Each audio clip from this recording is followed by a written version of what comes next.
الحمد لله وحده والصلاة والسلام على من لا نبي بعده أما بعد فأعوذ بالله من الشيطان الرجيم بسم الله الرحمن الرحيم والله أخرجكم من بطون أمهاتكم لا تعلمون شيئا وجعل لكم السمع والأبصار والأفئدة لعلكم تشكرون صدق الله العظيم رب اشرح لي صدري ويسر لي أمري واحلل عقدة من لساني يفقهوا قولي سبحانك لا علم لنا إلا ما علمتنا إنك أنت العليم الحكيم اللهم انفعنا بما علمتنا وعلمنا ما ينفعنا إن الله وملائكته يصلون على النبي والذين آمنوا صلوا عليه وسلموا تسليما اللهم صل على محمد وعلى آل محمد كما صليت على إبراهيم وعلى آل إبراهيم إنك حميد مجيد اللهم بارك على محمد وعلى آل محمد كما باركت على إبراهيم وعلى آل إبراهيم إنك Allah Tabarak wa Ta'ala numerous throughout the glorious Quran. Allah Tabarak wa Ta'ala reminds us in this verse of the glorious Quran which has been recited. Allah Tabarak wa Ta'ala says Wallahu akhrajakum min butuni ummahatikum la ta'lamuna shay'a, that Allah brought you forth from the wombs of your mothers. La ta'lamuna shay'a, you did not know anything, you did not understand anything. وَجَعَلَ لَكُمُ السَّمْعَ وَالْأَبْصَارَ وَالْأَفْئِدَةَ, and He granted you ears and eyes and hearts, لَعَلَّكُمْ تَشْكُرُونَ, so that you become grateful to Allah subhanahu wa ta'ala. You recognize His kindness, you recognize His mercy. In this verse, Allah Tabarak wa Ta'ala mentions favors.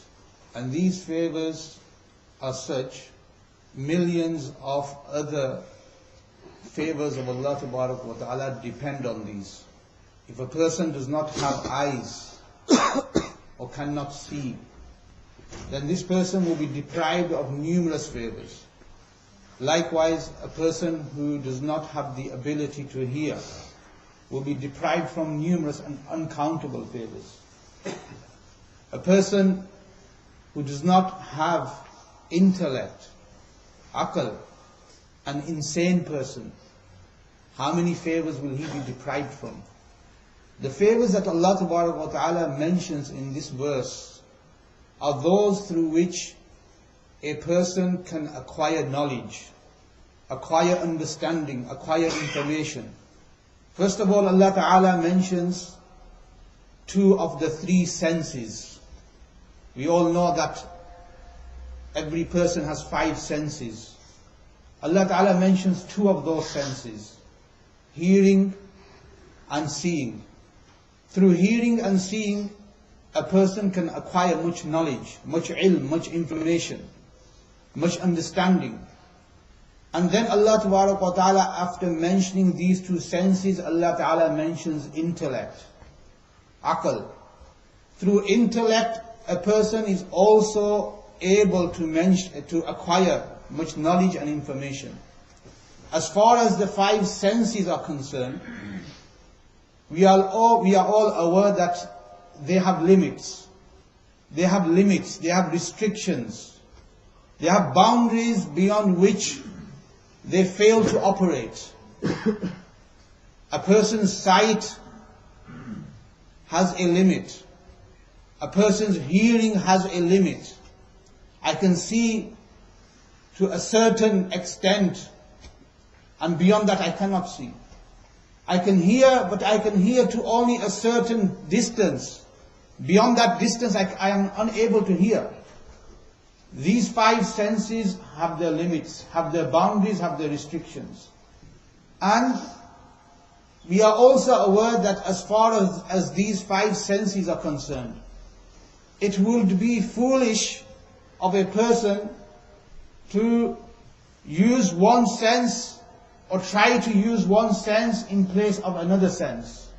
Or in other words, to use a sense for which Allah Ta'ala has not created that sense for.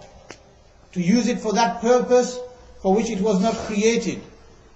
If a person tries to see with his eyes, tries to see with his ears, tries to see with his nose or tries to see with his tongue, it is not possible. It is foolish to even to attempt this. So as far as the five senses are concerned, we are all aware that they have limits, they have boundaries. And we are all aware that we can only utilize those senses for that purpose for which they were created. Likewise, Allah Subhanahu wa Ta'ala says, just as I created these five senses, I also created aql and intellect for you. And just as these five senses have their limits, which they cannot go beyond, intellect also has a limit. The aql of a person also has a limit. So these are two sources, two means through which we acquire knowledge, the senses and the intellect. And we base what is right and what is wrong, what is acceptable and what is unacceptable, what is evil and what is good. We base it on the knowledge that we acquire through these senses and through the intellect, through the aql.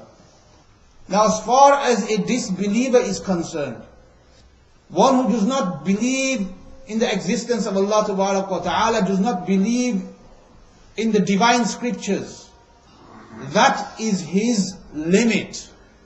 And these are the only two sources through which he will acquire ilm and knowledge and information and understanding. There is nothing beyond that. Whereas for a Muslim, for a believer, there is a third source through which he acquires knowledge.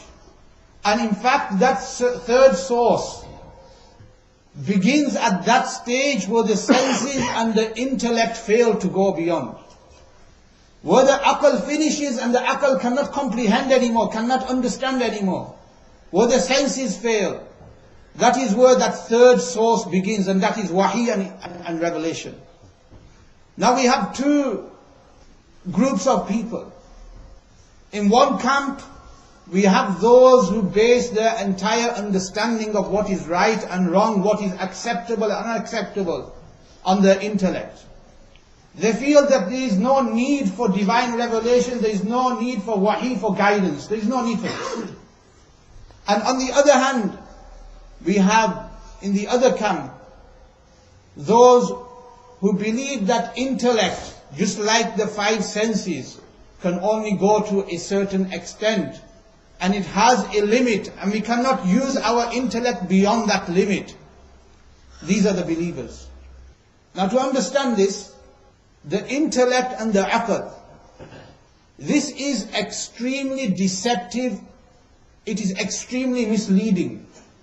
The aql can mislead a person. One's own intellect can land a person in destruction. First of all, let us see the intellect of a large group of people. We will see that every person in that large group will have a different level of intellect and understanding. Every person, every individual will have a different level of understanding. So if we were to ask a group of people, this is talking about one small group of people. Then if you look globally, how many different cultures, how many different types of people, how many people living in different environments and different surroundings, following their own customs, will it be possible to produce and come up with a set of principles through the intellect of people which are acceptable to the people globally? Will it be possible? Try to understand this, my brothers. It is impossible. I will just give one example. Last week, in a certain country, 10 people were executed for robbery. They were executed. Now that was according to the principles that they had acquired through whatever information, through whichever source. A sovereign country, an independent country, and the people of that country accept that as law, accept that as justified, accept that as right. This is acceptable to them. So another country, thousands and thousands of miles away, according to their own understanding and their own intellect, they say that this is inhumane. This is barbaric. What have they based this judgment of theirs on? What is it based on? It is based on their own intellect, their own understanding. So intellect can be very, very deceptive. The first point we should remember is everybody's intellect is different. So you cannot produce a set of principles through your intellect which will be accepted globally, which will be accepted worldwide. So to come up with such principles and try to impose them on the whole world, it will never work. And second point, intellect is extremely deceptive, extremely faulty, and this is why we are in need of divine revelation. A certain leader, Ubaidullah bin Hassan al-Kirwani, he became a leader of a deviated sect. And he wrote a letter to his people, to his followers. Try to understand this, my brothers. Look how intellect, if we turn away from the divine revelation, this is what intellect will do to us.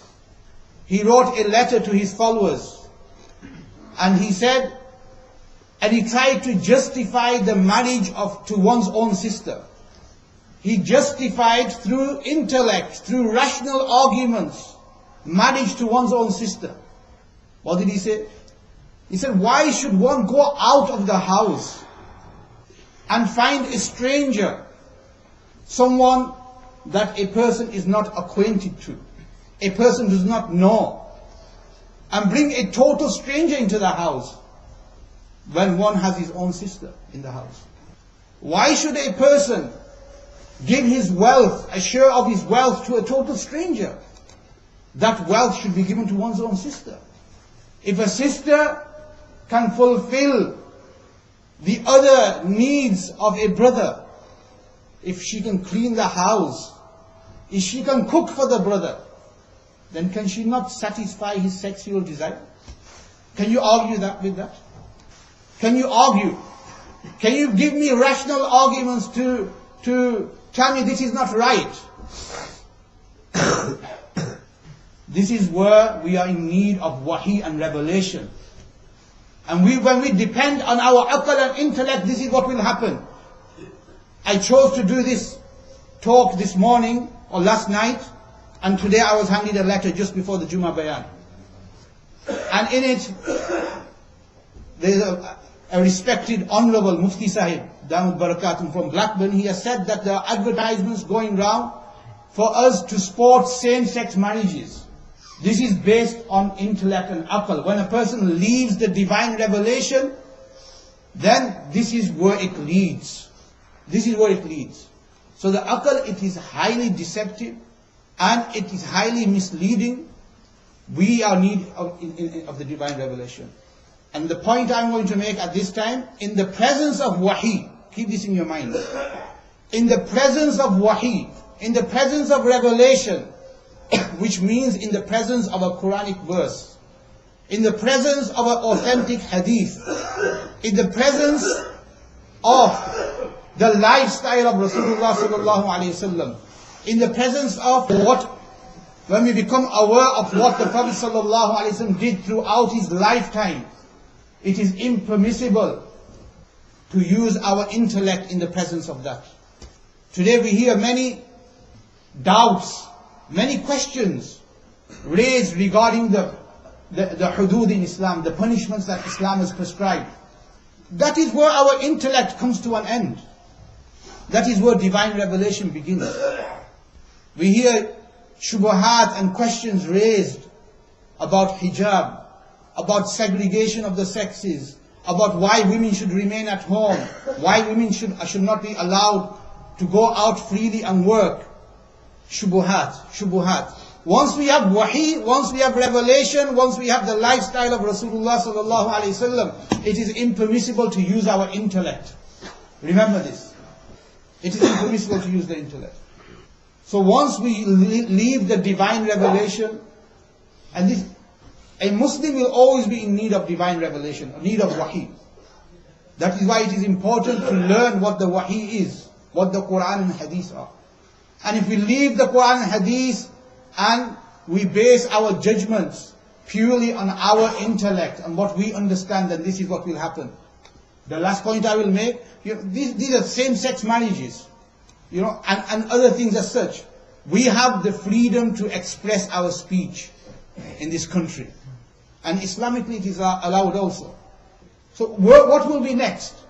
Did you know that in many countries in the world, to fulfill one's sexual desire with an animal is illegal, and in many countries it is legal? What is it based on? On the intellect, on the akal. So a person's intellect and akal is extremely deceptive. We do not decide what is right and wrong, what is acceptable and unacceptable to us based on our akal, based on society around us. Everybody starts to say one thing, the media comes into its game and it starts to bombard us with one message, this is acceptable, this is acceptable. We're moving on, it's a progressive society, so everyone moves in that direction. Then when they want to move everyone in that direction, they start to put that propaganda in. And when they have made everyone's mindset, that is when the law comes in. Everybody is ready for this now. Now it's made law. No, our criteria is the Quran and Hadith. It's the revelation of Allah subhanahu wa ta'ala. May Allah ta'ala give us the correct understanding.